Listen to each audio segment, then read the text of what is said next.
Договор Украины и США удивит Россию. Европа готова ввести войска. А Лавров сделал неожиданное заявление. Обо всем этом расскажу подробнее в эфире «Нехта». Самые важные и интересные новости. Трамп продает гражданство. Богатым россиянам скидка. Дело USAID. Белый дом выплатит все долги, но есть условия. Десятки жертв в результате падения самолета на жилой дом в Судане. Спасибо, что смотрите, спасибо за доверие. Не забывайте ставить лайки, не забывайте оставлять комментарии и не забывайте подписываться на каналы. Все это очень несложно. Поехали. США и Украина договорились, похоже. Президент Зеленский летит в Вашингтон в ближайшую пятницу.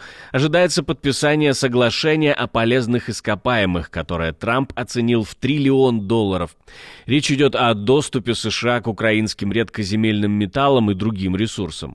Я слышал, что он приедет в пятницу. Конечно, я не против, если он захочет. И он хотел бы подписать его вместе со мной. И я понимаю, что это большое дело. Очень большое дело. И я думаю, что американский народ, даже если посмотреть на результаты опросов, очень рад. Потому что, знаете, Байден разбрасывался деньгами, как сахарной ватой. А это очень большая сделка. Еще президент США заявил, что хотел бы купить редкоземельные металлы и у России. Даже не исключил возникновение определенных договоренностей между странами. В целом, говорит, рассматривает возможность отмены санкций против Москвы, но подчеркнул, что на данный момент все ограничения остаются в силе.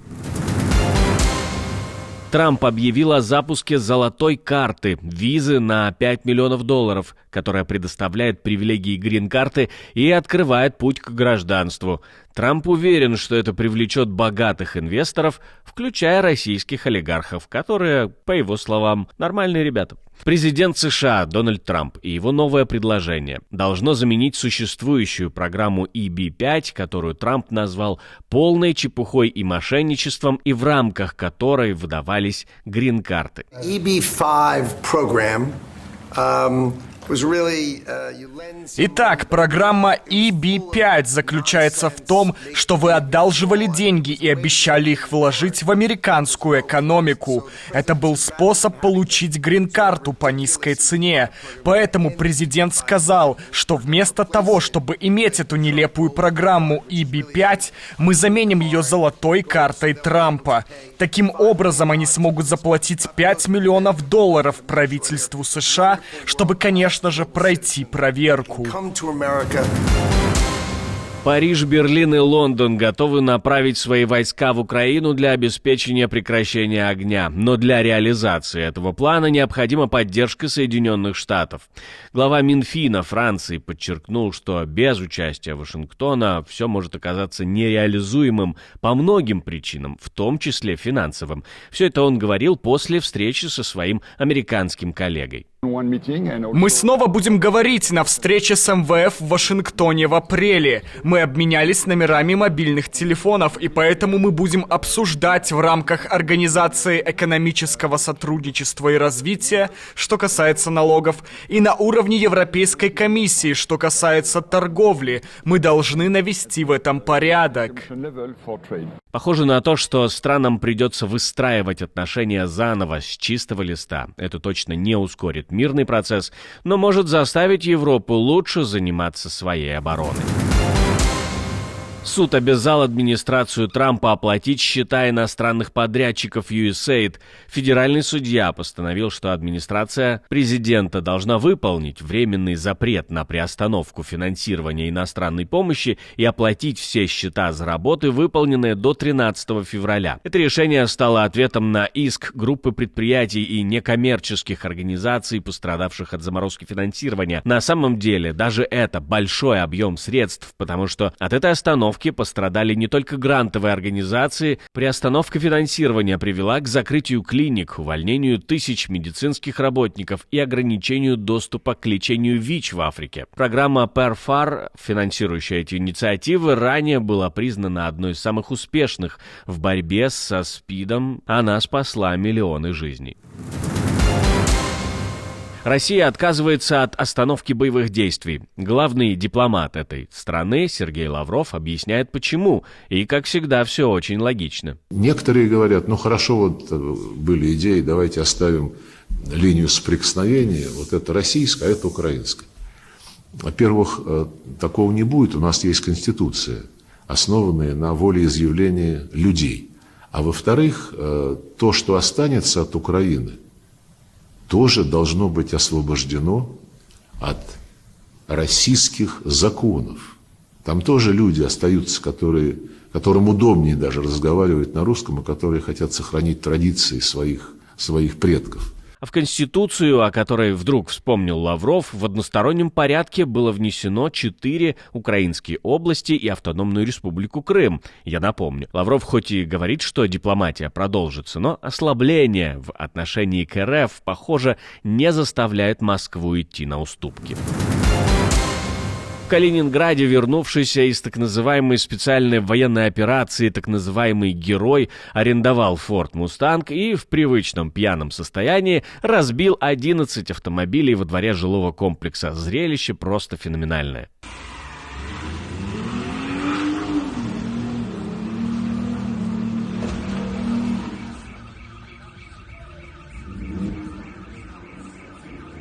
Жители пытались его остановить, но безуспешно. В конце концов, его таки задержали. Более 40 тысяч палестинцев покинули свои дома в Дженине и Туль-Карме. Это крупнейшее принудительное перемещение населения в регионе за последние десятилетия, заявил представитель Палестины в ООН на заседании Совета. Палестинский народ переживает самый опасный этап в своей истории, поскольку оккупационные силы проводят незаконную политику убийств, разрушений, голода, временной депортации, репрессий и задержаний, продолжая свою долгую историю военных преступлений и преступлений против человечности на протяжении 58 лет. Сегодня мы стоим перед вами, решительно выступая против всех планов, направленных на депортацию нашего народа и игру с его судьбой. Депортация и перемещение палестинцев – эта тема начала активно обсуждаться в информпространстве после заявлений Трампа о том, что сектор Газа нужно восстановить, а палестинцев оттуда выселить. К слову, в сети появился видеоролик, созданный искусственным интеллектом, о том, как будет выглядеть Газа, когда ее отстроит Трамп, так, как он хочет.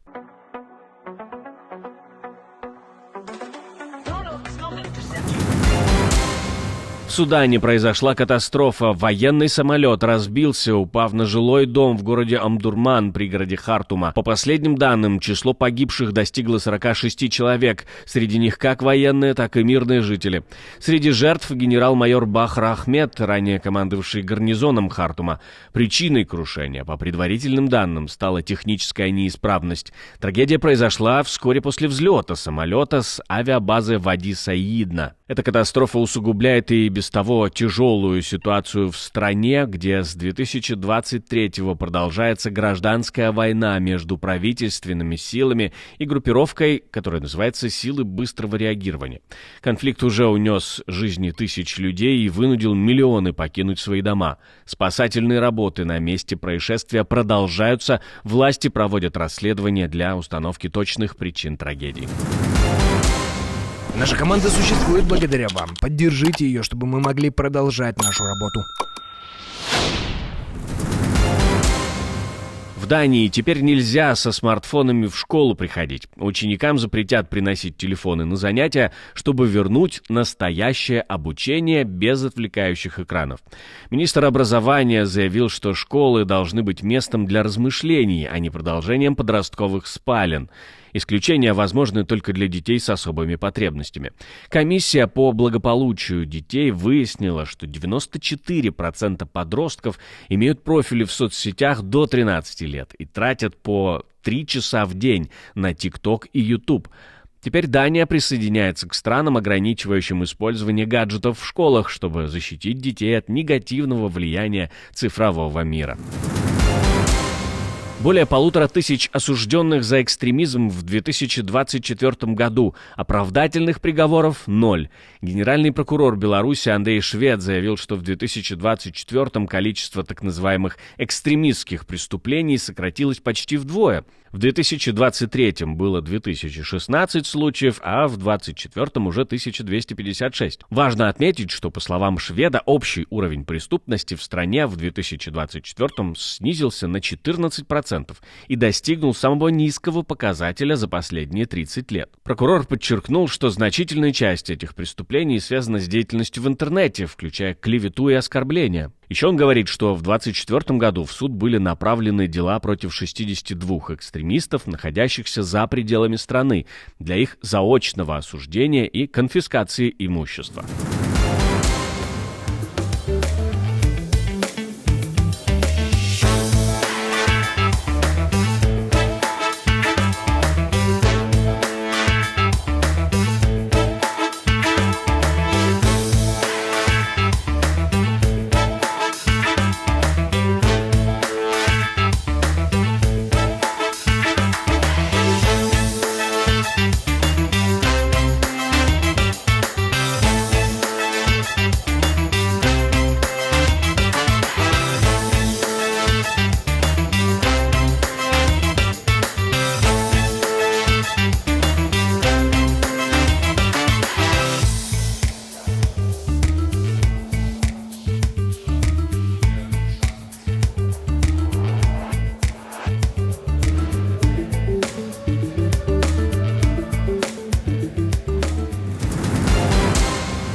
Спасибо, что смотрите, спасибо за доверие. Не забывайте про лайки и комментарии, не забывайте подписываться на канал и про кнопочку «Супер спасибо» тоже не забывайте. На этом у меня все. До встречи и хороших вам новостей.